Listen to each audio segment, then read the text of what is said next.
Et tout de suite, les conseils du cœur avec Émilie. Bonsoir à tous, bonsoir aux amoureux, aux non-amoureux surtout, et aux amoureux en devenir, bref, à tout le monde. On va pas se cacher que c'est pas la journée la plus facile du monde quand on partage sa vie avec personne. En soi, oui, on peut dire on s'en fout, c'est qu'une fête commerciale, c'est de la merde.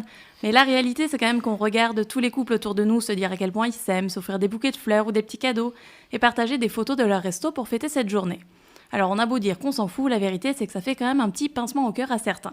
Allez, courage les copains, c'est qu'une journée dans l'année, demain ça ira mieux.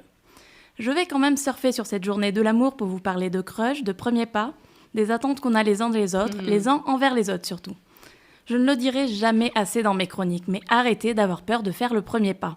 Je vois beaucoup trop d'histoires qui n'aboutissent jamais parce que l'un ou l'autre n'ose pas, et du coup personne n'ose et pouf, ça mène nulle part. C'est beaucoup trop bête, c'est beaucoup trop con, alors aujourd'hui j'ai envie de pousser un coup de gueule là-dessus. Non, ce n'est pas forcément au mec de faire le premier pas. Bien sûr, c'est ce qu'on rêve toutes. On rêve aussi du prince charmant, d'une demande en mariage avec des roses et des bougies, d'une vie de conte de fées sans aucun nuage. On peut attendre tout ça, ça peut arriver. Alors le pourcentage de chances que ça arrive, il est quand même plus proche de 0 que de 100. Alors si quelqu'un te plaît, que ce soit un mec ou une nana, que tu sois un mec ou une nana, on s'en fout, fonce.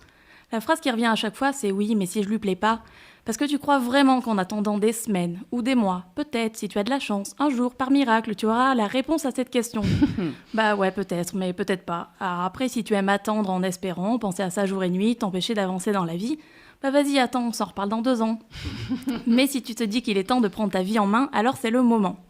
Mes 3 plus grandes histoires d'amour, qui ont toutes duré plusieurs années, elles ont commencé de la même manière. Pour le coup, c'est pas moi qui ai fait le premier pas, mais si les mecs avaient dû attendre d'être sûrs qu'ils me plaisaient, croyez-moi, il n'y aurait pas eu d'histoire.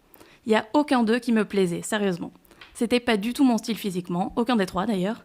Il n'y avait pas d'atome crochu, rien de particulier. Je me serais pas du tout retournée sur eux dans la rue. Et pourtant, ils ont pas lâché l'affaire, ils ont été insistants, ils ont su me faire rire. Et puis j'ai fini par craquer et par tomber amoureuse. Comme quoi, rien n'est jamais gagné d'avance, mais tout peut arriver. Depuis, je me dis toujours que parfois, quand quelqu'un te plaît, il faut pas hésiter par peur que ce soit pas réciproque. Peut-être que ça l'est pas, et alors, ça veut pas dire que ça ne le sera jamais. Peut-être que ton crush, il a simplement besoin d'apprendre à te connaître pour craquer sur toi. Alors on arrête d'avoir peur et on tente l'approche, on peut prendre un verre pour discuter. Ça, c'est un premier pas. Ça va, c'est pas une demande en mariage non plus. Encore une fois, si vous avez trop peur de demander en face, faites-le par message. C'est plus facile de faire genre « c'est pas moi, j'ai rien fait » si la personne répond non. Je me rabâche, mais je reçois tellement de messages dans ce sens, comment je fais pour lui parler, j'ai trop peur de faire le premier pas, s'il veut pas de moi. Voilà, mon conseil, je vous le donne aujourd'hui une bonne fois pour toutes. La peur, on la laisse derrière. Si quelqu'un te plaît, tu arrêtes d'attendre, tu fais le premier pas. Un petit, mais c'est un premier pas. Un verre, ça n'engage pas à grand-chose. Et ça permet d'être assez vite fixé.